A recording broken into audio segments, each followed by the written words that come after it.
नमस्कार। कला एकेडमी के इस चैनल पर आप सबका स्वागत करती हूँ। आज हम जैनेन्द्र कुमार द्वारा लिखित कहानी अपना अपना भाग्य का वाचन कर उसके महत्वपूर्ण बिंदुओं को समझने का प्रयास करेंगे। तो चलिए हम इस कहानी को समझते हैं। जैनेन्द्र कुमार अपना अपना भाग्य कहानी। कहानी से संबंधित जैनेन्द्र कुमार का एक कथन है। कहानी एक भूख है जो निरंतर समाधान पाने की कोशिश करती है। जैनेन्द्र कुमार का जन्म 2 जनवरी सन 1905 में अलीगढ़ के कौड़ियागंज गांव में हुआ था। उनके बचपन का नाम आनंदी लाल था। जैनेन्द्र कुमार हिंदी साहित्य के प्रसिद्ध मनोवैज्ञानिक कथाकार, उपन्यासकार और निबंधकार थे। इसके अलावे उन्होंने जीवनी, संस्मरण और साक्षात्कार आदि भी लिखे हैं। अपना अपना भाग्य कहानी संग्रह वातायन कहानी संग्रह में प्रकाशित हुई थी। कुछ लोगों का यह मानना है कि इस कहानी का पहला प्रकाशन कलकत्ता से निकलने वाली विशाल भारत पत्रिका में सन 1929 ईस्वी में हुआ था। जैनेन्द्र कुमार की पहली कहानी खेल है जो 1928 ईस्वी में विशाल भारत पत्रिका में प्रकाशित हुई थी। अपना अपना भाग्य कहानी 1931 ईस्वी में लिखी गई थी जो वातायन कहानी संग्रह में संकलित है। यह कहानी संवाद शैली में लिखी गई है। कहानी अपना अपना भाग्य में जैनेन्द्र जी ने बड़े ही मार्मिक ढंग से एक गरीब बच्चे का चित्रण किया है। गरीब बच्चा सर्दी से मर जाता है क्योंकि अमीर लोगों ने उसके प्रति संवेदना नहीं दिखाई। इस कहानी का अंत दुखांत है। यह पाठक को सोचने के लिए विवश कर देता है कि सामाजिक विषमता की जो खाई है उसमें मनुष्य इतना संवेदनहीन कैसे हो सकता है। गरीब की उपेक्षित जीवन जीने की मजबूरी और अमीर वर्ग के द्वारा निर्दयी व्यवहार को दिखाना ही लेखक का मुख्य उद्देश्य है। कहानी का पात्र 10 वर्ष का अनाथ बच्चा कथानायक और कथानायक का मित्र है। यह कहानी आत्मकथात्मक शैली में लिखी गई है और यह 4 भागों में है। अपना अपना भाग्य कहानी का उद्देश्य। अपना अपना भाग्य कहानी द्वारा लेखक ने अपने अपने व्यक्तिगत स्वार्थों से ऊपर उठकर नैतिकता, परोपकार और सामाजिक जिम्मेदारी का संदेश दिया है। प्रस्तुत कहानी के बालक की मृत्यु केवल इसलिए हो जाती है क्योंकि कोई उसकी मदद नहीं करता है। यदि समय पर उस बालक की सहायता होती तो न केवल वह जीवित ही रहता अपितु समाज का एक जिम्मेदार नागरिक भी बन सकता था। लेखक इस कहानी द्वारा यह भी संदेश दे रहे हैं कि समाज के निचले तबके की ओर सभी की सामाजिक और नैतिक जिम्मेदारी बनती है और उसका निर्वाह भी किया जाना चाहिए। अपना अपना भाग्य कहकर जिम्मेदारी से मुक्त होने का प्रयास नहीं करना चाहिए। अपना अपना भाग्य कहानी का वाचन। अभी यहाँ से कहानी शुरू होता है। लेखक अपने मित्र के साथ नैनीताल में संध्या के समय बहुत देर तक निरुद्देश्य घूमने के बाद सड़क के किनारे की एक बेंच पर बैठ गए। नैनीताल की संध्या धीरे धीरे उतर रही थी। रुई के रेशे भाप से बादल हमारे सिरों को छू छू कर बेरोक टोक घूम रहे थे। हल्के प्रकाश और अंधियारी से रंग कर कभी वे नीले दिखते, कभी सफ़ेद और फिर देर में अरुण पड़ जाते। वे जैसे हमारे साथ खेलना चाह रहे थे। पीछे हमारे पोलो वाला मैदान फैला था। सामने अंग्रेज़ों का एक प्रमोद गृह था जहाँ सुहावना रसीला बाजा बज रहा था और पार्श्व में था वही सुरमय अनुपम नैनीताल। ताल में किश्तियाँ अपने सफ़ेद पाल उड़ाती हुई 1-2 अंग्रेज यात्रियों को लेकर इधर से उधर और उधर से इधर खेल रही थी। कहीं कुछ अंग्रेज एक एक देवी सामने प्रतिस्थापित कर अपनी सुई सी शक्ल की डोंगियों को मानो शर्त बांधकर सरपट दौड़ा रहे थे। कहीं किनारे पर कुछ साहब अपनी बंसी डाले सधैर्य, एकाग्र, एकस्थ, एकनिष्ठ मछली चिंतन कर रहे थे। पीछे पोलो लॉन में बच्चे किलकारियाँ मारते हुए हॉकी खेल रहे थे। शोर, मारपीट, गाली गलौज भी जैसे खेल का ही अंश था। इस तमाम खेल को उतने क्षणों का उद्देश्य बना वे बालक अपना सारा मन, सारी देह, समग्र बल और समूची विधा लगाकर मानो खत्म कर देना चाहते थे। उन्हें आगे की चिंता न थी, बीते का ख्याल न था। वे शुद्ध तत्काल के प्राणी थे। वे शब्द की संपूर्ण सच्चाई के साथ जीवित थे। सड़क पर से नर नारियों का अविरल प्रवाह आ रहा था और जा रहा था। उसका न ओर था न छोर। यह प्रवाह कहाँ जा रहा था और कहाँ से आ रहा था, कौन बता सकता है। सब उम्र के, सब तरह के लोग उसमें थे। मानो मनुष्यता के नमूने का बाजार सजकर सामने से इठलाता निकला जा रहा हो। अधिकार गर्व में तने अंग्रेज उसमें थे और चिथरों से सजे घोड़ों की बाग थामे पहाड़ी उसमें घोड़ों की बाग थामे पहाड़ी उसमें थे, जिन्होंने अपनी प्रतिष्ठा और सम्मान को कुचलकर शून्य बना लिया है और जो बड़ी तत्परता से दुम हिलाना सीख गए हैं। भागते खेलते हंसते शरारत करते लाल लाल अंग्रेज बच्चे थे और पीली पीली आंखें फाड़े पिता की उंगली पकड़ कर चलते हुए अपने हिंदुस्तानी नौनिहाल भी थे। अंग्रेज पिता थे जो अपने बच्चों के साथ भाग रहे थे, हंस रहे थे और खेल रहे थे। उधर भारतीय पितृदेव भी थे जो बुजुर्गों को अपने चारों तरफ लपेटे धन संपन्नता के लक्षणों का प्रदर्शन करते हुए चल रहे थे। अंग्रेज रमणियाँ थी जो धीरे धीरे नहीं चलती थी, तेज चलती थी। उन्हें न चलने की थकावट आती थी, न हंसने में मौत आती थी। कसरत के नाम पर घोड़े पर भी बैठ सकती थी और घोड़े के साथ ही साथ जरा जी होते ही किसी हिंदुस्तानी पर कोरे भी फटकार सकती थी। वे दो दो तीन तीन चार चार की टोलियों में निशंक निरापद इस प्रवाह में मानो अपने स्थान को जानती हुई सड़क पर चली जा रही थी। उधर हमारी भारत की कुल लक्ष्मी सड़क के बिल्कुल किनारे दामन बचाती और संभालती हुई सारी की कई तहों में सिमट कर लोक लज्जा, स्त्रीत्व और भारतीय गरिमा के आदर्श को अपने परिवेष्टनों में छिपाकर सहमी धरती में आंख गाड़े कदम बढ़ा रही थी। इसके साथ ही भारतीयता का एक और नमूना था, अपने कालेपन को खुरच कर बहा देने की इच्छा करने वाला अंग्रेजी पुरुषोत्तम भी थे जो नेटिवों को देखकर मुंह फेर लेते थे, अंग्रेज को देखकर आंखें बिछा देते थे और दुम हिलाने लगते थे। वैसे वे अकड़ कर चलते थे, मानो भारत भूमि को इसी अकड़ के साथ कुचल कर चलने का उन्हें अधिकार मिला है। घंटे के घंटे सड़क गए, अंधकार गाढ़ा हो गया, बादल सफ़ेद होकर जम गए। मनुष्यों का वह तांता एक एक कर क्षीण हो गया। अब इक्का दुक्का आदमी सड़क पर छतरी लगाकर निकल रहा था। हम वहीं के वहीं बैठे थे। सर्दी सी मालूम हुई, हमारे ओवरकोट भीग गए थे। पीछे फिर कर देखा, यह लाल बर्फ की चादर की तरह बिल्कुल स्तब्ध और सुन पड़ा था। सब सन्नाटा था। तल्ली लाल की बिजली की रोशनियाँ दीप मालिका की जगमगा रही थी। वह जगमगाहट 2 मील तक फैले हुए प्रकृति के जल दर्पण पर प्रतिबिंबित हो रही थी और दर्पण का कांपता हुआ लहरें लेता हुआ वह जल प्रतिबिंबों को 100 गुना 1000 गुना करके उनके प्रकाश को मानो एकत्र और पूंजीभूत करके व्याप्त कर रहा था। पहाड़ों के सिरों पर की रोशनियां तारों सी जान पड़ती थी।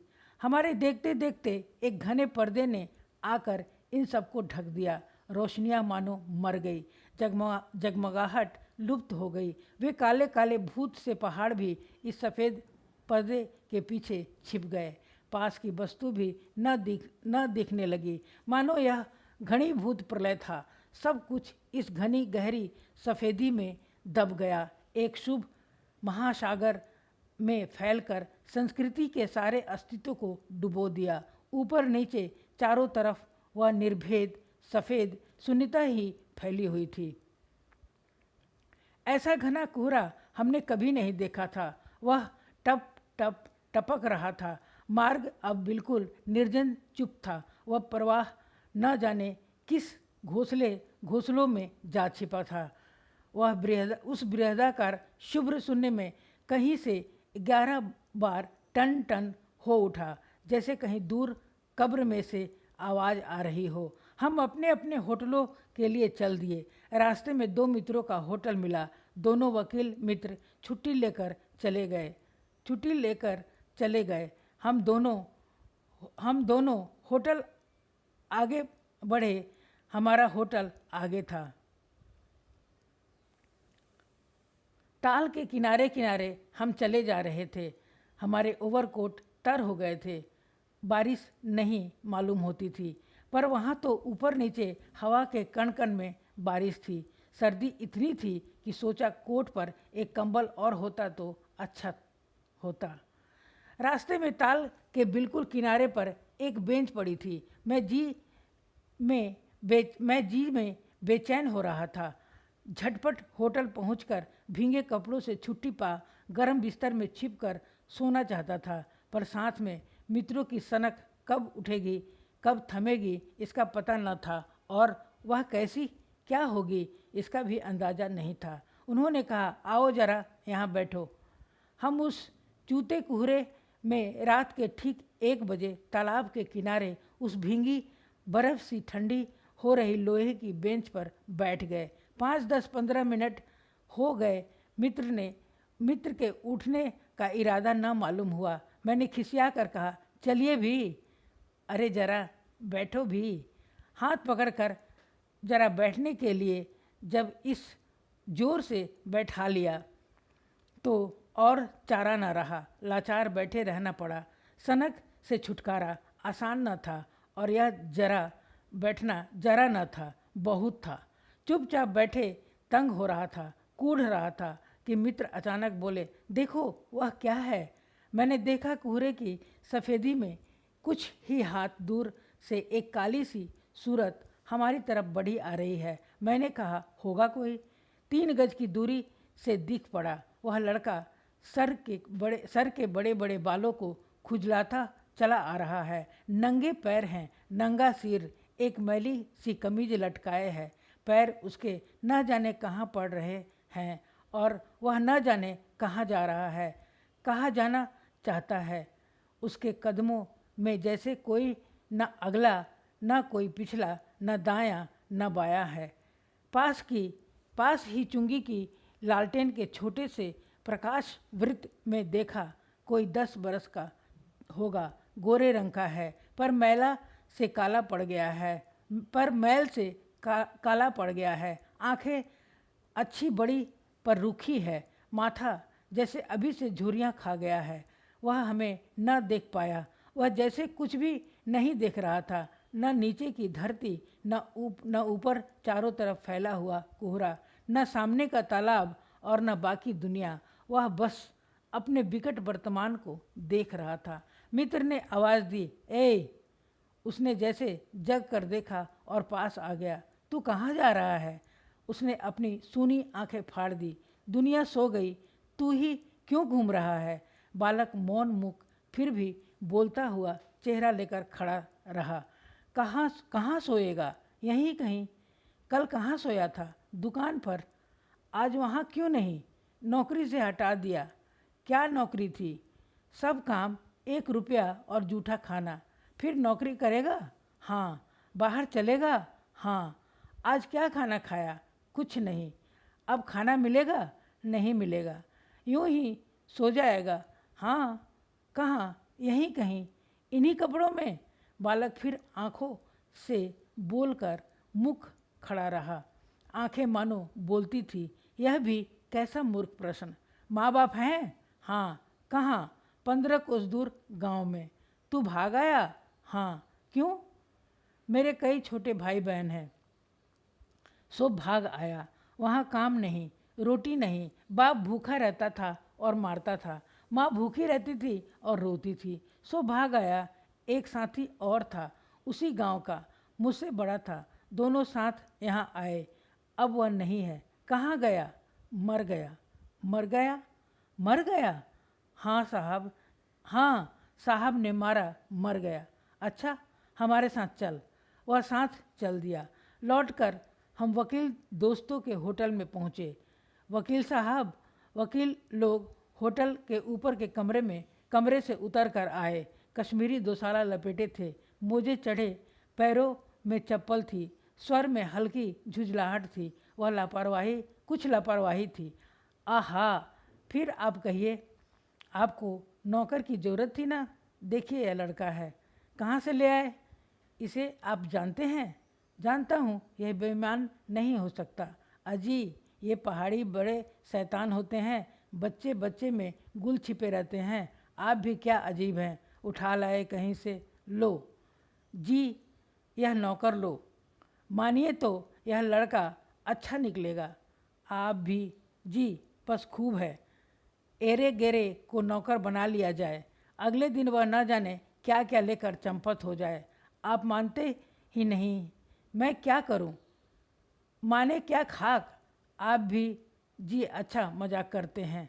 अच्छा, अब हम सोने जाते हैं।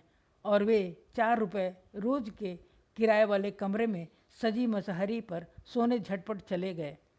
वकील साहब के चले जाने पर होटल के बाहर आकर मित्र ने अपनी जेब में हाथ डालकर कुछ टटोला, पर झट कुछ निराश भाव से हाथ बाहर कर मेरी ओर देखने लगा। क्या है? इसे खाने के लिए कुछ देना चाहता था। अंग्रेजी में मित्र ने कुछ कहा, मगर 10-10 के नोट हैं। नोट ही शायद मेरे पास है, देखूं। सचमुच मेरे पास पॉकेट में भी नोट ही हैं। हम फिर अंग्रेजी में बोलने लगे। लड़के के दांत बीच बीच में कटकटा उठते थे। कड़ाके की सर्दी थी। मित्र ने पूछा, तब? मैंने कहा, 10 का नोट ही है, दे दो।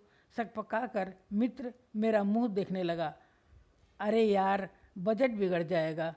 हृदय में जितना दया है, पास में उतने पैसे तो नहीं हैं। तो जाने दो, यह दया ही इस जमाने में बहुत है। मैंने कहा। मित्र चुप रहे। फिर लड़के ने बोला, अब आज तो कुछ नहीं हो सकता, कल मिलना। वह होटल डीप पब जानता है, वहीं कल 10 बजे मिलेगा। हाँ, कुछ काम देंगे हुजूर? हाँ हाँ, ढूंढ दूंगा। तो जाऊं? हाँ। ठंडी सांस खींचकर मित्र ने कहा, कहाँ सोएगा? यहीं कहीं बेंच पर, पेड़ के नीचे, किसी दुकान की भट्ठी में। बालक फिर उसी प्रेत गति से एक ओर बढ़ा और कुहरे में मिल गया। हम भी होटल की ओर बढ़े। हवा तीखी थी। हमारे कोटों को पार कर बदन में तीर सी लगती थी। सिकुड़ते हुए मित्र ने कहा, भयानक शीत है। उसके पास बहुत कम कपड़े हैं। कपड़े? यह संसार है यार। मैंने स्वार्थ की फिलॉसफी सुनाई। चलो पहले बिस्तर में गर्म हो लो, फिर और की चिंता करना। उदास होकर मित्र ने कहा, स्वार्थ जो कहो, लाचारी कहो, निष्ठुरता कहो या बेहयाई।